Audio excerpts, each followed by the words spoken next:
పాటలు అయితే అద్భుతంగా పాడుతున్నారు. మరి ఇంట్లో పరిస్థితి, మన ఫ్యామిలీ బ్యాక్గ్రౌండ్ ఏంది అసలు? ప్రస్తుతం అయితే అన్నయ్య గారు చనిపోయారు. అంటే చిన్నప్పుడు నేను 7th చదివినప్పుడు మా పక్క గ్రామం మెంటాడ మండలం మెంటాడ మా డొంకాడ రామ్మోహన్ రావు గారు అని చెప్పి మా గురువు గారండి. అసలు నిన్ను 7వ తరగతి నుంచి ఆర్టిస్ట్ని బుర్రకథలు ఆడేవాళ్ళు మా అన్నయ్య నిన్ను సెంటర్ మధ్య గాయకుడిగా, మా అన్నయ్య హాస్యం కమెడియన్ హాస్యం పాత్రధారిగా, అలాగా ఒక 3000 స్టేజ్లు బుర్రకథలు కూడా ఆడాం. అలాగే 2008లో అన్నయ్య గారు చనిపోయారు. అన్నయ్య చనిపోయిన మనస్తాపానికి నాన్నగారు తట్టుకోలేక 2-3 నెలల గ్యాప్లో నాన్నగారు చనిపోయారు.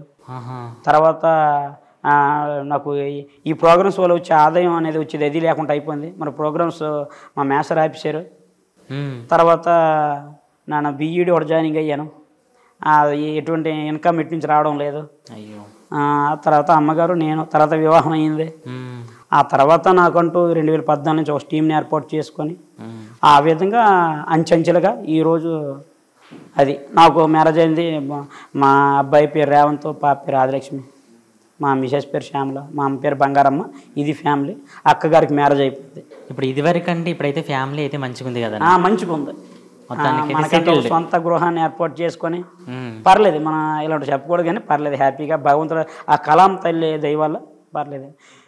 బీఈడి చేసినా మరి ఉద్యోగం కొట్టలేకపోయినా తల్లి కలాం తల్లిని నమ్ముకోవడం వల్ల ఆ కళనే ప్రవృత్తిగా మార్చుకొని ఈరోజు కలమ్మని నమ్ముకున్నావు కాబట్టి కదా ఈరోజు ఇంత ఒకటే నేనే కాకుండా నాకు నా బృందం కూడా, నా టీం కూడా అలాగే సపోర్ట్ చేసింది. కొద్ది రోజులలో జూనియర్ రఘు అనే బుల్లోడు కూడా బయటకు వస్తున్నాడు. అది నిజం, అబ్బాయి పాడాడు కదా. అవునవును చూసిన, అందుకని ఇంటి మొగుడికేమో పట్టి మంచం, సొంత ఇంటి మొగుడికేమో నేలే మంచం అని చెప్పి అది అలాగే నేను చెప్పి ప్రత్యేకించి నేర్పలేదు. నాన్న నేను పాడుతున్నా అన్నాడు. అదేట్రా నీకు రోజు కదరా ఎలా పాడుతు అంతే, లేదన్నా రోజు పాట పెన్ డ్రైవ్లో వేసుకుని వింటాను, నేను పాడేస్తాను అన్నాడు. అలాగా సొంతంగా స్టూడియో కూడా పెట్టుకున్నాను. అందులో స్టూడియో కూడా పెట్టుకున్నాను. నా పాటలకి video editing, audio editing, mixing, thumbnails అన్నీ నేనే చేసుకుంటాను. నిజంగా అది ఎవరితో మీకు పని లేదు లేదు. అది కెనాన్ ఒక సెకండ్ హ్యాండ్ కెమెరా తీసుకొని వీడియో కూడా నేనే. నిజంగా అన్న రఘు అన్న, కొన్ని వీడియోస్ నీ చూసిన నీ డ్రెస్ సెన్స్ మాత్రం వేరే లెవెల్, అద్భుతంగా ఉంటుంది. అంటే ఎందుకని అట్లాంటి అంటే ఆ జానపదానికే కట్టుబొట్టు. ఇప్పుడు ఒకటండి, ఒక బుర్రకథలో హాస్యం చెప్పేవాడికి నెత్తి మీద చిలక, ఒక కొమ్మదాసుడికి నెత్తి మీద పిలక లేకపోతే ఈయన్ని కొమ్మదాసు అనరు, ఆడిని హాస్య కూడా అనరు. అలా ఒక జానపద కళాకారులకి ఆ వస్త్రధారణ లేకపోతే సూటు బూటు వేసుకొని జానపదం పాడితే దానికి విలువ ఉండదు కదని నా అభిప్రాయం అనమాట. అది అందుకే మా టీములో ఆ ఆర్ట్ ప్రదర్శించే అమ్మాయిలకు కానీ వెంకు కట్లు కట్టిస్తాను. నా పక్కన గాయకుడికి కూడా అదే డ్రెస్ కోడ్. డప్పులు కొట్టే వరకు కూడా పక్కగా ఆ పంచికట్టు, ఆ పైన ఆ డ్రెస్ ఇస్తాం అనమాట. కాలికి మువ్వలు. అవును, చాలా అద్భుతంగా ఉంటుంది చూస్తున్నా కాబట్టి.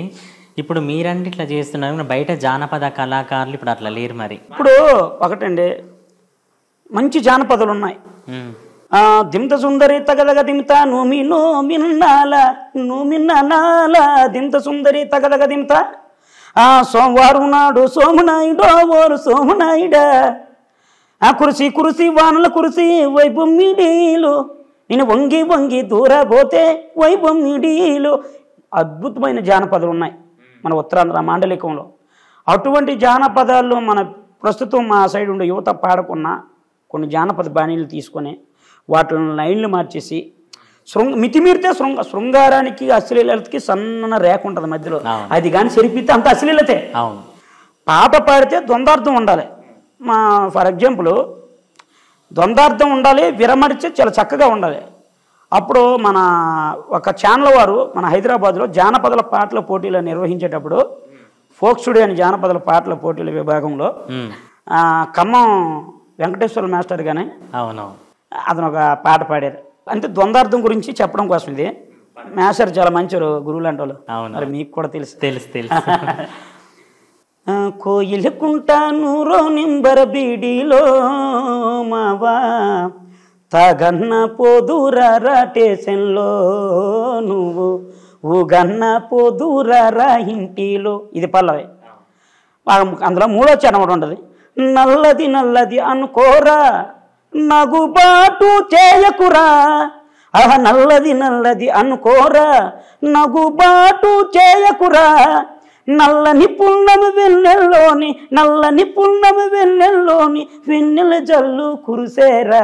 ఒక అర్థం ప్రియురాలు అంటుంది ఆ అమావాస్య రాత్రిని చూసి నల్లది అనుకోకరా, అటువంటి నల్లని ఆ రాత్రిలోని పున్నమి వెన్నెల జల్లు కురుస్తుందిరా అని చెప్పి ఆ ప్రేరేపిస్తుంది అనమాట ఎవరికి రమ్మని చెప్పి ప్రియురాలు సరసానికి. అది విడమర్చి ఇంకో దంతార్థం కూడా ఉంది అని కొన్ని మనం చెప్పలేమన్నమాట. అది అది కానీ అదైతే మాస్టర్ ఎంత అద్భుతంగా అది అన్న పాడిన పాట. అలాగే జానపదాలకి కొన్ని జానపద ముత్తయింపులు ఉంటాయండి. లోతుగా మనం మన మన మన మాండలికమైనా సరే మనకు కొన్ని అర్థం కావు.